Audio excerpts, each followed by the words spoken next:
우리 좌우에 계시는 성도님들과 인사하겠습니다. 잘 오셨습니다. 말씀 나누기 전에 조금 우리가 소개해야 될 분들이 계신 것 같아요. 굉장히 오랜만에 또 교회에 오신 분들이 계신 것 같습니다. 우리 김정옥 권사님 너무 오랜만에 교회에 오셨는데 우리 권사님 너무 반갑고 감사합니다. 또 우리 남광원 성도님도 오랜만에 교회에 오신 것 같아요. 그렇죠? 네.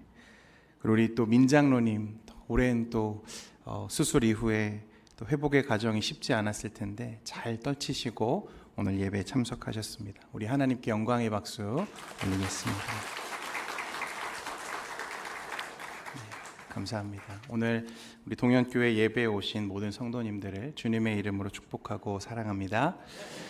오늘 말씀 나누겠습니다. 오늘 말씀에 보면 18절 말씀에 보니까 어떤 한 젊은 관리가 예수님께 나와서 이런 질문을 던졌습니다. 선한 선생님이여, 내가 무엇을 하여야 영생을 얻으리이까? 누가는 오늘 이 사람을 한 젊은 관리라고 우리에게 말했고 또 뒤에 보면 그가 부자였다 이렇게 말씀합니다. 그런데 같은 이야기를 기록한 다른 복음서에 보면 이 사람을 또한 청년이라고 부르거든요. 그래서 사람들은 오늘 이 이야기를 부자 청년 관리의 이야기다 이렇게 흔히 이야기합니다. 이 이름이 우리에게 주는 의미가 있습니다. 여기서 관리, 그가 관리였다라는 말은 이 아르콘이라는 말인데요. 지도자 혹은 통치자를 뜻하는 단어가 이 아르콘입니다. 그러니까 그냥 그저 그런 사람이 아니라 이 젊은 청년은 사회적으로 큰 영향력과 힘을 행사할 수 있는 유력한 사람이었음을, 또 유명 인사였음을 우리에게 말씀하고 있는 거죠. 그리고 그는 부자였는데 저와 여러분이 잘 알지만 사실 어떤 사회도 어떤 시대도 젊은 이들이 큰 부자가 되는 것이 참 어려운 일입니다. 그리고 당시 유대 사회에는 더 그랬거든요. 그래서 젊은이가 부자가 되는 것은 사실상 불가능한 일에 가까웠어요. 그럼에도 불구하고 오늘 이 청년을 누가가 부자라고 말하는 것은 우리에게 무엇을 말하는 거냐면 그가 부자가 된 게 아니라 태어나 보니 그 집이 어떤 집이었어요? 부자 집안이었던 거예요. 그래서 그는 당시 유대 사회에서 상당히 유력한 집안, 그리고 이름만 대면 다 알만한 그런 유명한 그런 부자 집안에서 태어난 사람이었다는 것입니다. 원래 부자들은 되게 조금 거만하고 조금 태만하고 그럴 것 같은데 또 이 청년은 그렇지 않았던 것 같아요. 이 사람은 자신의 삶에 대한 자세가 남달리 모범적인 사람이 였다는 것을 우리가 알게 됩니다. 말씀 중에도 나오지만 그가 예수님께서 5가지 계명에 대해서 이후에 말씀하실 때 자신은 하나도 빠짐없이 어려서부터 이 율법을 지키며 살았다고 말했습니다. 이건 위선이 아니라 여러분 사실이었어요. 진실입니다. 이 청년은 그러니까 그 율법적인 삶, 이 율법에 굉장한 진력을 쏟아부음으로써 그 율법을 지키는 삶에 총력을 기울였던 그런 모범적인 사람이었다는 것이 분명하죠. 참 보기 드문 청년이 분명합니다. 또 오늘 본문에는 없는데요. 마가복음에 보면 이 청년에 대해서 얘기할 때 이 청년이 예수님께 그냥 와서 질문만 한 게 아니라 아주 겸손하게 낮은 자세로 무릎을 꿇고 예수님께 질문을 했다고 말하고 있어요. 그러니까 그의 성품이 매우 온유하고 겸손한 사람이었음을 또한 복음서 기자들이 우리에게 말하고 있는 거죠. 여러분 정리해 보면 그는 사회적으로 지위를 가지고 있죠. 힘이 있습니다. 또 부자예요. 재산이 있어요. 재물이 아주 많습니다.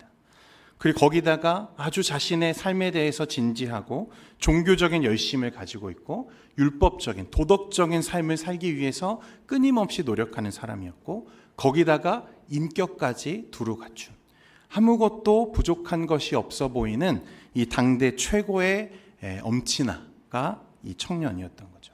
요즘 젊은이들의 말을 빌리면 핵인싸 같은 사람이었습니다. 모든 것을 가진 것 같고 세상 부러울 것이 없는 것 같아 보이는 이 청년이 어느 날 예수님께 찾아와서 이런 질문을 던지는 거예요.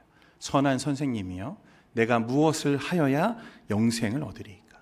그러니까 그 질문 속에 오늘 이 청년의 인생에 담긴 고민을 우리가 읽어낼 수 있어야 됩니다. 겉으로는 모든 것을 다 가진 것 같고 부족한 것이 없어 보이고 다 누릴 것 같은 그 인생 속에도 여전히 무엇이 있어요? 채워지지 않는 공허와 갈망이 있었다는 것입니다. 그리고 오늘 이 본문은 그래서 단순한 한 청년과 예수님의 개인적인 질문이 아니라 돈과 성공, 종교적 열심 속에서도 여전히 참된 생명을 얻지 못하는 인간 존재의 한계를 여실히 우리에게 보여주는 말씀입니다. 어떻게 보면 진리에 관심이 많은 한 청년이 호기심을 가지고 당시 저명한 선생님으로 유명세를 떨치고 있던 예수님께 찾아와서 질문하고 대답을 얻는 아주 일상적이고 평범한 대화를 기록하는 것처럼 보이지만 오늘 예수님과 이 청년 사이에 오고 갔던 대화는 우리가 생각한 것보다 훨씬 더 깊고 더 본질적인 문제로 저와 여러분을 초대하고 있다는 것. 우리가 생각하는 것보다 또 표면적으로 드러나는 것보다 훨씬 더 깊이 있게 다루어져야 하는 핵심적인 문제, 본질적인 문제에 저와 여러분을 직면하게 만드는 본문이라는 것입니다. 오늘 이 본문을 통해서 우리가 너무나 많은 이야기들을 할 수 있지만 좀 간략하게 정리를 해보자면 세 가지 정도의 주제로 오늘 우리가 이야기를 할 수 있을 것 같아요. 첫 번째는 돈이 위험하다는 사실입니다. 두 번째는 돈이 영적으로 위험한 이유가 무엇인지를 오늘 말씀을 통해서 봐야 하고, 세 번째는 우리가 그럼 그 위험에서 어떻게 벗어날 수 있는지에 대해서 우리가 나누어야 될 것 같아요. 아니, 앞에서는 분명 청년이 영생에 대해서 물었는데 갑자기 주제가 왜 돈으로 빠집니까? 이렇게 물으실 수 있는데요. 뒤에 이어지는 말씀들을 여러분이 확인해 보시면 이제 이해가 될 겁니다. 여러분, 먼저 그러면 오늘 이루어진 대화를 좀 살펴보면요, 앞에서 말한 것처럼 선한 선생님이요, 내가 무엇을 하여야 영생을 얻으리까? 라고 예수님께 물었어요. 예수님이 뭐라고 대답하셨냐면 어째서 나를 선하다고 하느냐라고 말씀하세요. 마태복음에 보면요, 조금 다르게 번역하는데 어째서 나에게 선한 일을 묻느냐라고 예수님이 말씀하시죠. 이게 원문에 조금 더 가까운 번역입니다. 어째서 나에게 선한 일을 묻느냐. 그리고 나서 오늘 20절에 보면 내가 계명을 어떻다? 안 하니 라고 말씀하죠. 간음하지 말라, 살인하지 말라, 도둑질하지 말라. 이 10계명 중에서 5계명부터 10계명까지를 예수님께서 그 청년에게 이제 말씀해 주셨어요. 이런 거죠. 너도 잘 알잖아. 너도 그 계명들을 잘 알잖아. 그런데 왜 나에게 선한 일을 물어? 라고 말씀하시는 거예요. 그러면서 청년이 예수님께 이제 대답하죠. 그건 예수님, 제가 어려서부터 지금까지 단 하나도 빠짐없이 잘 지켜온 내용들입니다. 하나도 빠짐없이 지켜왔습니다. 그랬더니 22절에 뭐라고 말씀하시죠?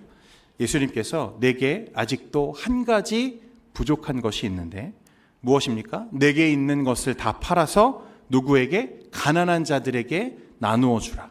그리하면 하늘에서 내게 보화가 있을 거야. 그리고 나서 어떻게 해라? 나를 따라라. 이렇게 예수님이 말씀하셨어요. 그런데 그 다음 말씀에 보니까 이 청년은 앞에서 우리가 말한 것처럼 큰 부자였잖아요. 자신의 재물을 다 팔아서 가난한 자들에게 나누어 주고 오라고 하니까 그 마음이 어땠어요? 걱정이 되기 시작했어요. 근심했다고 말씀합니다. 그리고 다른 복음서에 보면 이 청년은 근심하다가 이내 돌아서서 예수님을 떠났다고 말씀하고 있어요. 오늘 이게 이 스토리의 전체적인 내용입니다. 그런데 실망해서 뒤돌아가는 그 청년의 뒷모습을 보면서 예수님이 하신 말씀이 있어요. 이게 중요한데요. 24절과 25절 말씀입니다. 우리 같이 한번 말씀 보겠습니다. 시작. 예수께서 그를 보시고 이르시되 재물이 있는 자는 하나님 나라에 들어가기가 얼마나 어려운지 낙타가 바늘귀로 들어가는 것이 부자가 하나님의 나라에. 아멘. 예수님은 이 청년이 진심으로 안타까우셨던 것 같아요. 그래서 근심하며 돌아가는 청년을 보면서 안타까운 마음에 낙타와 바늘귀의 이야기를 우리에게 들려주시죠. 여러분, 당시 유대 사람들이 알고 있던 가장 큰 육상 동물은 낙타였습니다. 왜냐하면 유대 땅에는 뭐가 없어요? 코끼리가 없었거든요. 그래서 이 낙타가 그들에게는 가장 큰 동물이에요. 그래서 낙타는 마치 우리가 코끼리를 말하는 것과 같은 개념인 거죠. 그리고 반대로 바늘구멍은 그들에게 있어서 가장 작은 공간을 의미하는 것입니다. 여러분 생각해 보세요. 낙타가 바늘귀를 통과할 수 있는 가능성이 있습니까? 여러분 어떻게 할 수 있습니까? 불가능한 일이죠. 불가능함의 비유라는 것입니다. 그러니까 예수님은 지금 그 청년이 돌아가는 뒷모습을 보면서 부자가 천국에 들어가는 게 가능하다, 불가능하다? 불가능하다고 말씀하시는 거예요. 자, 그렇다면 이 의미가 지금 우리가 이해하는 것처럼 부자들은 천국에 들어가는 것이 불가능하고 그렇지 않은 다른 가난한 사람들에게는 그렇게 어렵지 않다는 의미일까요? 예수님은 과연 그런 의도로 지금 이 부자와 관계를 낙타와 바늘귀에 비유해서 우리에게 말씀하시는 걸까 하는 것입니다. 만약 예수님이 정말 그런 의도로 하신 말씀이라면 큰 문제가 생겨요. 왜 그렇습니까? 여러분 잘 아시는 믿음의 조상들, 아브라함, 이삭, 야곱, 성경이 말하는 믿음의 사람들 중 상당수는 어떤 사람들이었습니까? 부자였어요. 상당히 부자였습니다. 다윗과 솔로몬, 욥도 부유했고요. 예수님의 제자였던 아리마대 사람 요셉도 부유한 사람이었습니다. 만약 예수님이 오늘 하신 말씀이 부자들은 천국에 들어가기가 어렵고 가난한 자들은 들어갈 수 있어 라고 하신 말씀이었다면 지금 이 앞에 있는 사람들은 다 어떻게 됐어야 되는 거죠? 구원받지 못했어야 하는 거죠. 그러나 여러분 우리가 잘 아는 것처럼 그 믿음의 사람들은 다 하나님의 나라를 얻었습니다. 일단 예수님이 그렇게 말씀하시자 이제 26절에 보면 사람들이 좀 놀랐어요. 그래서 이렇게 반응하죠. 듣는 자들이 이르되 그런즉 누가 구원을 얻을 수 있나이까? 그러면 이제 이런 거죠. 예수님 그러면 도대체 누가 구원을 얻을 수 있는 겁니까? 부자들이 구원을 얻지 못한다고 한다면 누가 구원을 얻을 수 있습니까? 예수님의 대답은 이거였습니다. 이르시되 무릇 사람이 할 수 없는 것을 누구는 할 수 있다? 하나님은 하실 수 있느니라. 여러분 잘 보세요. 예수님은 부자에게 불가능하다고 말씀하지 않으셨어요. 사람으로서는 할 수 없다라고 말씀하셨습니다. 그러니까 이 말은 뭐죠? 부자뿐만 아니라 모든 사람에게 구원은 어떤 일이에요? 불가능한 일이라는 거예요. 그러나 누구에게는 가능하다? 하나님께는 가능하다. 즉 이 말은 모든 구원은 하나님의 개입하심, 하나님의 기적과 같은 사건임을 우리에게 말씀하는 것입니다. 저와 여러분이 잘 알지만 로마서 3장에 뭐라고 말씀합니까? 모든 사람이 죄를 범하였음에 어디에 이르지 못했다? 하나님의 영광에 이르지 못했다. 성경이 한결같이 우리에게 주장하는 한 가지 사실은 이거죠. 하나님께서 개입하지 않으신다면, 누구도 자신 스스로를 구원할 수 없다는 사실입니다. 그건 부자이나 가난하거나, 여러분 그가 나이가 많거나 적거나 예외가 없이 하나님의 은혜가 아니면 구원받을 수 없다는 사실을 성경이 우리에게 말씀하고 있다는 거예요. 여러분은 이 사실에 동의하십니까? 사람으로서는 할 수 없지만 하나님은 하실 수 있다. 여러분 그런 의미죠. 그러므로 예수님도 부자는 안 되고 가난한 사람은 가능해 이런 말이 아니라 누구에게든지 구원은 불가능한 일이야. 그러나 하나님께는 가능한 거야. 이렇게 말씀하신 게 분명하죠. 그렇다면 이제 질문이 생겨요.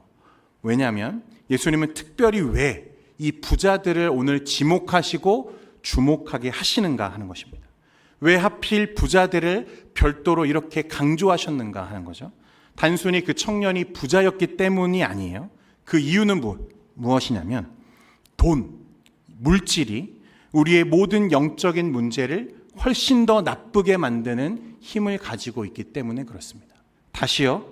여러분 돈이 그런 그 부자들이 추구하는 부가 우리의 모든 영적인 문제를 훨씬 더 나쁘게 만드는 힘을 가지고 있기 때문에 그런 것입니다. 돈은 위험한 거예요, 여러분. 돈은 사실 그 자체로는 악한 게 아닙니다. 그래서 잠언 말씀에도 보면요, 돈에 대해서 긍정적으로 말씀하는 구절들이 상당히 많습니다. 심지어는 부지런하게 일해라. 그러면 부가 너에게 축적될 거다. 이런 말씀이 있어요. 그런 삶을 살라는 거죠. 부를 축적하는 것, 돈을 잘 버는 것이 나쁘다고 성경은 말하지 않습니다. 그리고 앞에서도 얘기했지만 믿음의 조상들은 대부분 부자였어요. 이걸 보면 분명 돈과 우리의 부 자체는 악한 게 아닙니다. 저는 우리 성도님들도 부자가 되셨으면 좋겠습니다. 할렐루야. 이제야 표정이 좀 밝아지셨어요. 네. 문제는 돈 자체가 아니라 돈이 우리의 영혼을 지배하기 시작할 때 문제가 되기 시작합니다. 특히요, 돈은 어떤 면에서 위험하냐면 돈은 우리로 하여금 정말 중요한 것에서 우리의 시선을 빼앗는 힘이 있습니다. 중요한 것을 보지 못하게 하는 힘이 무엇에 있다는 거예요? 돈에 있다는 거예요. 예전에 제가 한 TV 프로그램에서요, 한 대기업 회장님의 하루 일과를 소개하며 보여주는 것을 제가 본 적이 있습니다. 저로서는 감히 상상할 수 없는, 말도 안 되는 일정, 분 단위로 시간을 쪼개서 스케줄을 막 소화하면서 살고 계시더라고요. 저는 이해가 안 됐어요. 아니, 저 정도 돈을 벌었으면 좀 이제 그만 누리면 살면 되지 않나? 좀 덜 바쁘게 살아도 되지 않나? 왜 저렇게 부지런하게 살아야 하지? 그런 생각이 드는 거죠. 여러분, 그런데 사실은 뭐죠? 돈을 벌려고 하면 어떻게 해야 되는 겁니까? 부지런하고 바빠져야 되는 거예요. 이거는 진리입니다. 엄청난 시간을 들여야 되고 마음을 거기에 다 빼앗기게 된다는 거예요. 그리고 우리는 쉽게 돈을 많이 벌면 끝이 날 거라고 생각하지만 여러분, 실제로 그렇습니까? 잘 모르시죠? 그래서 저희가 돈을 잘 못 버는 거예요, 여러분. 실제로 돈을 벌게 되면 다 끝날 것 같은데 그게 아니라는 거예요. 돈을 버는 일만큼 우리를 바쁘게 하는 일이 뭐냐면 돈을 쓰는 일입니다. 이제 집을 살 만큼 돈을 모았으니까 다 됐어 라고 말하는 사람 단 한 명도 못 봤어요. 그것이 끝이 아니라 이제부터 뭐 해야 되죠? 그 집을 유지해야 되고 관리해야 되고 지켜야 되고, 더 나아가서는 그 수준을 유지하기 위해서는 늘 우리가 무엇에 허덕이게 됩니까? 더 많은 돈을 벌어야 한다는 생각에 허덕이게 만들죠. 이 모든 과정에서 정작 우리는 우리 인생에 던져야 하는 가장 본질적이고 근본적인 질문을 할 시간조차 없이 그렇게 시간을 빼앗기는 삶을 살고 있다는 거예요. 나는 무엇을 위해 살고 있는 거지? 나는 인생에서 무엇을 이루고 있는 거지? 라고 하는 질문을 할 시간이 없는 거죠. 돈은 우리의 시간을 다 집어삼켜서 인생의 방향을 잃어버리게 만드는 힘이 있다는 거예요.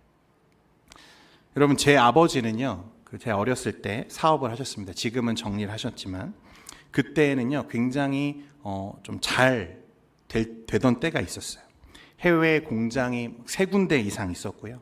직원을 300명 이상 거느린 회사의 오너셨습니다.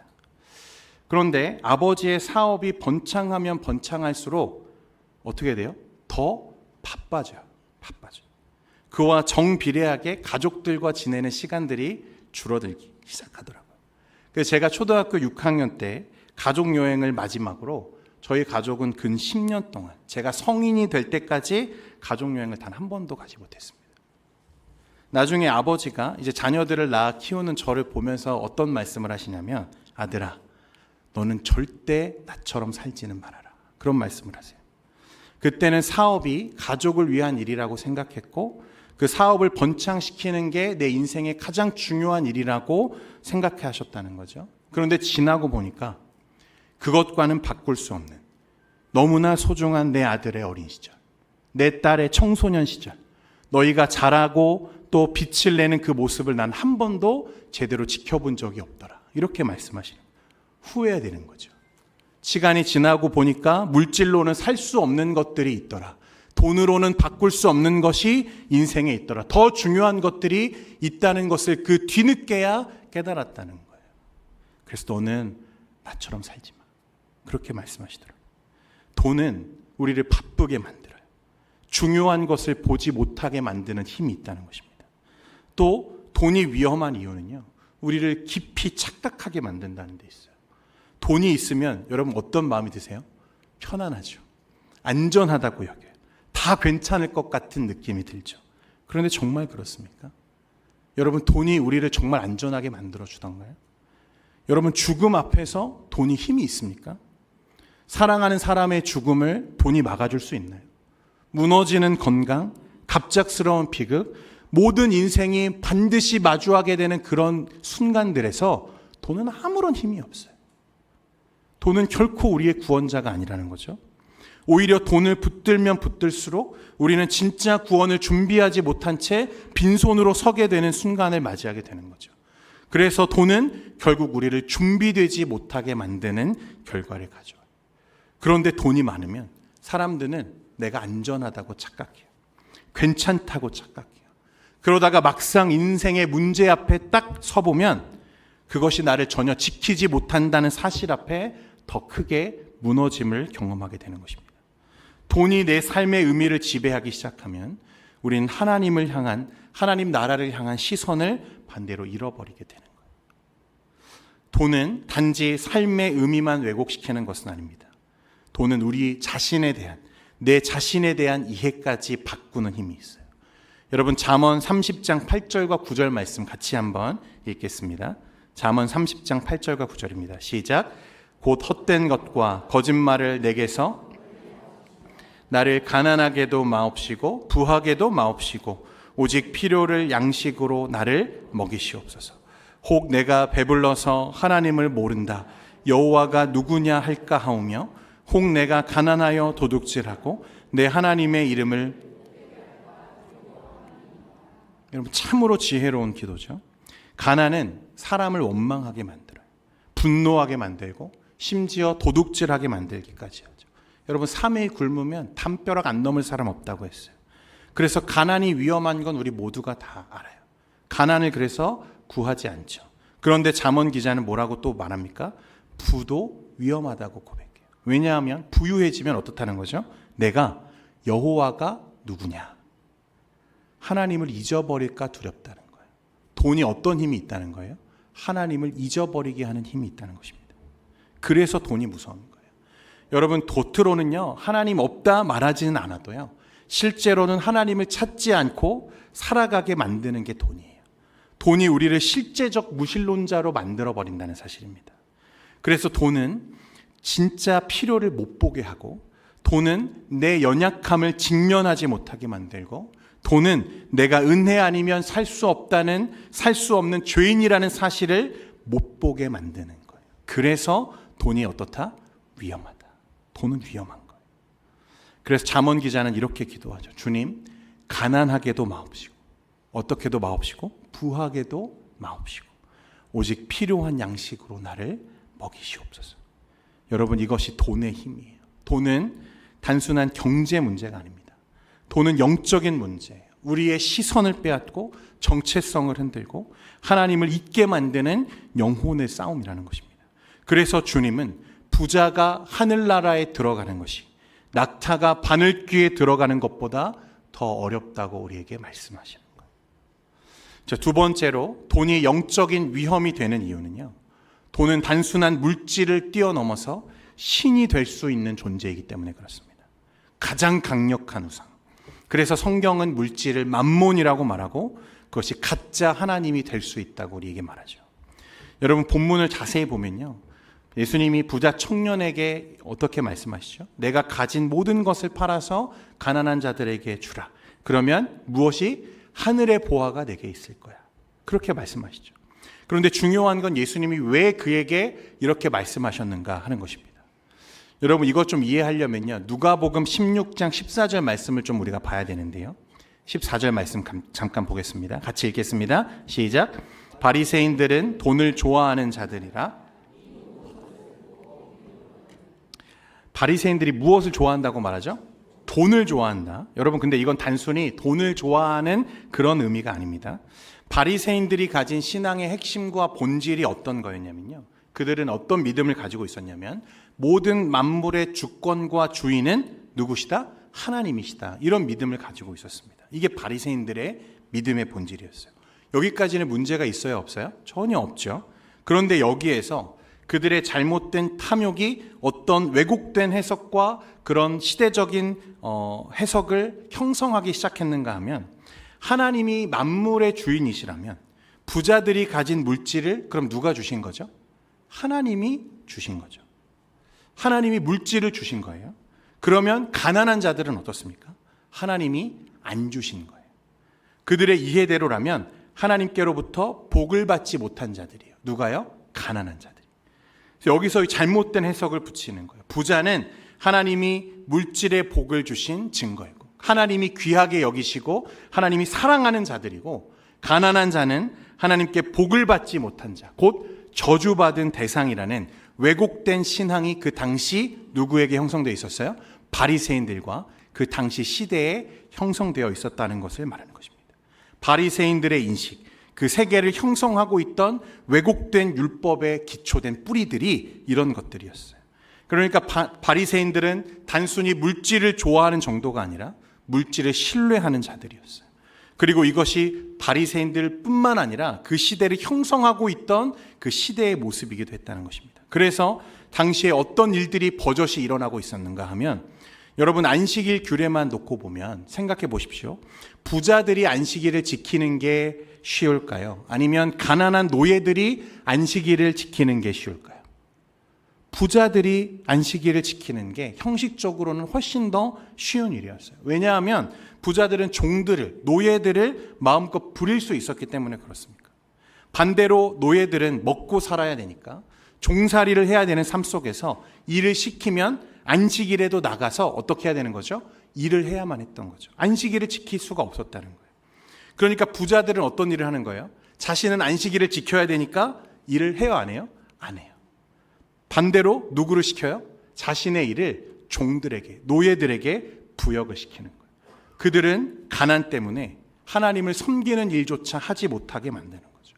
그러니까 그 당시 시대 사람들이 공통적으로 가지고 있던 부에 대한 왜곡된 인식들, 그런 신학들, 그리고 그 부는 결국 어디 위에 세워진 거예요?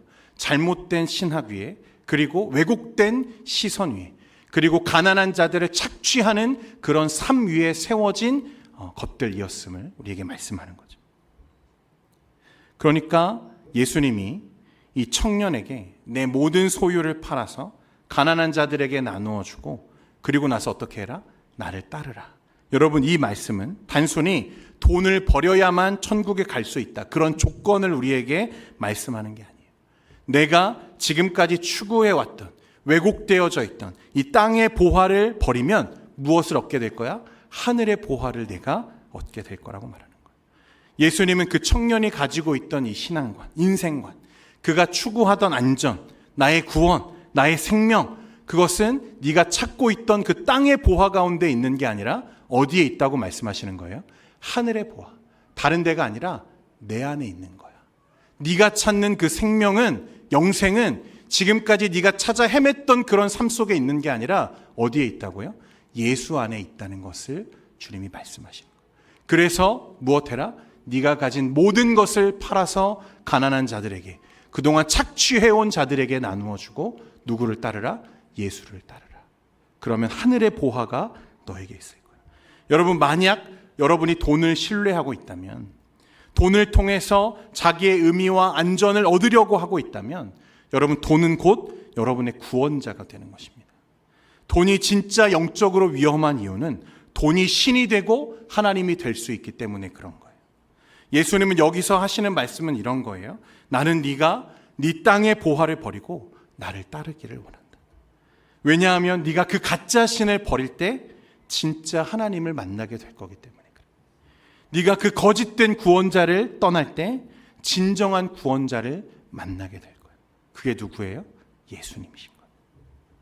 여러분, 그러면 마지막으로 도대체 어떻게 해야 돈이 지배하는 삶, 돈의 힘으로부터 우리가 벗어날 수 있는가? 그것을 어떻게 하면 깨트릴 수 있을까? 내 돈을 버려라. 그리고 그것을 가난한 자들에게 주어라. 그리고 나서 나를 따라라.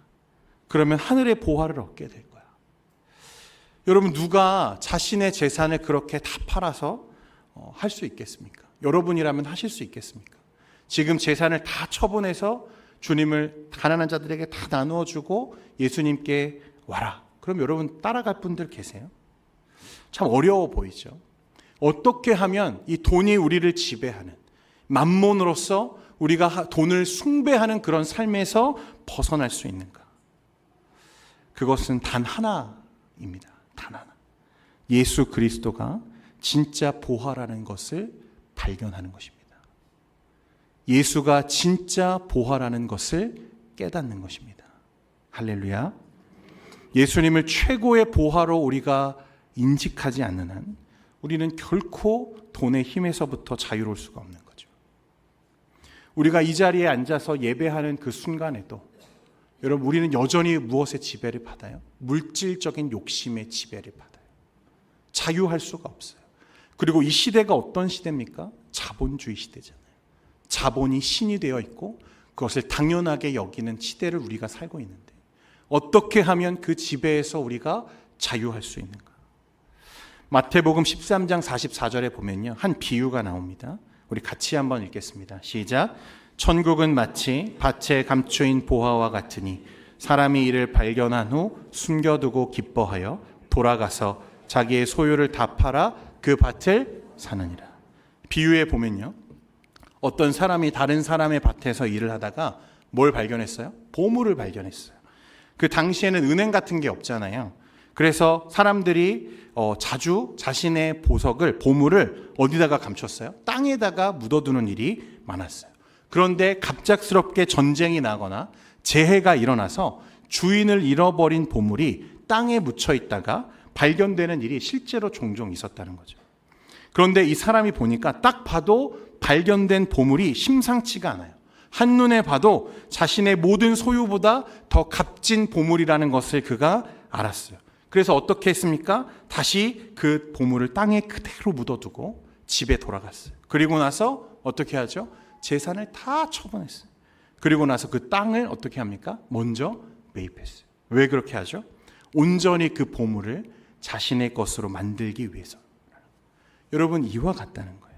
예수님은 지금 네가 추구해왔던 그 어떤 물질보다, 어떤 보화보다 더 값진 보화가 있는데, 그것은 땅의 보화가 아니라 어떤 보화다?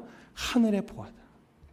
이 생명, 진리, 영생, 그것이 그동안 네가 추구해왔던 그 어떤 물질적인 축복보다 더 귀한 것임을 우리에게 말씀하는 거예요. 그러니까 그 보화를 발견한 사람, 진짜를 발견한 사람은 가짜 돈, 가짜 하나님에 매달릴 필요가 있어요, 없어요? 없게 되는 거예요. 그리고 결국 그 보화는 무엇입니까? 예수 안에 있는 복음이라는 사실입니다. 사랑하는 성도 여러분, 오늘 이 청년은요, 세상에서 볼 때 부족한 게 전혀 없죠. 그렇지만 예수님은 그에게 한 가지가 부족하다고 말씀하세요. 그게 무엇입니까? 예수님이셨던 거예요. 예수님. 세상에서는 전혀 부족한 것 없어 보이는 이 청년에게 단 한 가지 부족한 것이 무엇이었냐면 예수님이었다는 사실입니다. 그런데 요한일서 5장 12절에 뭐라고 말씀합니까? 아들이 있는 자에게는 무엇이 있고? 생명이 있고 하나님의 아들이 없는 자에게는 생명이 없느니라. 성도 여러분, 세상을 전부 얻어도 예수가 없으면 그 안에는 생명이 없는 것입니다. 비록 물질을 다 잃어도, 세상을 전부 잃었어도 반대로 예수가 그 안에 있으면 무엇이 있다고요? 생명이 있다는 거예요. 마태복음 16장 26절에 사람이 만일 온 천하를 얻고도 제 목숨을 잃으면 무엇이 유익하리요? 사람이 무엇을 주고 제 목숨과 바꾸겠느냐? 방법은 단 하나인 거죠. 예수 그리스도가 진짜 보화라는 것을 보는 것입니다. 그래서 그 예수님을 최고의 보화로 이해하고 인식하지 않는 한 결코 돈의 힘에서 자유로울 수가 없는 거죠. 그런데 그 진짜 보화를 발견하면 그때부터는 돈은 그냥 돈일 뿐이에요.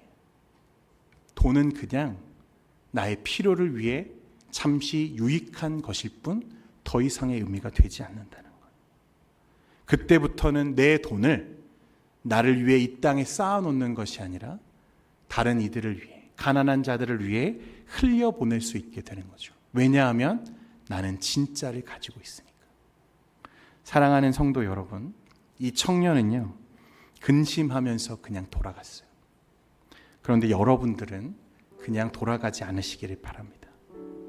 진짜 생명, 복음, 그 능력, 그것이 어디에 있습니까? 예수 안에 있습니다. 여러분, 그 예수를 알고 발견하는, 세상 무엇과도 바꿀 수 없는 우리의 생명 되시는 우리 주, 그 주님을 발견하는 여러분 진짜 복된 삶 되시기를 주님의 이름으로 축원드립니다. 우리 이 시간에 내가 주인 삼은이라는 찬양 우리 같이 고백하면서 우리 마음에 있는 이 물질에 대한 탐욕들, 주님, 내가 진짜 보화, 예수 그리스도, 생명, 진리, 이 복음, 능력, 그 안에서 주님 떨쳐버릴 수 있도록 내 안에 주인 삼았던 모든 것들이 꺾어지고 오직 주님이 나의 주인 되시는 삶 가운데 내가 서게 해달라고 우리 기도할 수 있기를 원합니다. 우리 함께